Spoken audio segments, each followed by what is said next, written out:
আপনাদের জন্য আজকে আরেকটি বিদ্যা নিয়ে আসলাম। সেটা হলো তেল পড়া মন্ত্র।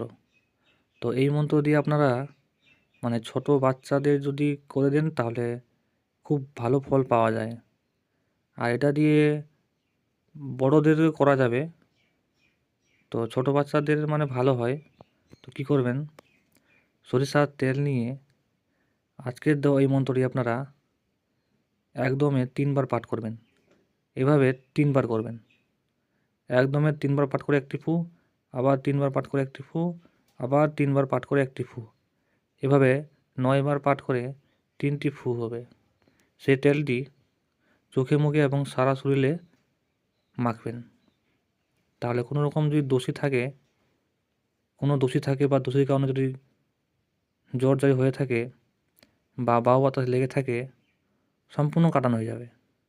এটা একটি পরীক্ষিত মন্ত্র, গুরুবিদ্যা। আপনারা করতে পারেন, খুব ভালো ফল পাবেন।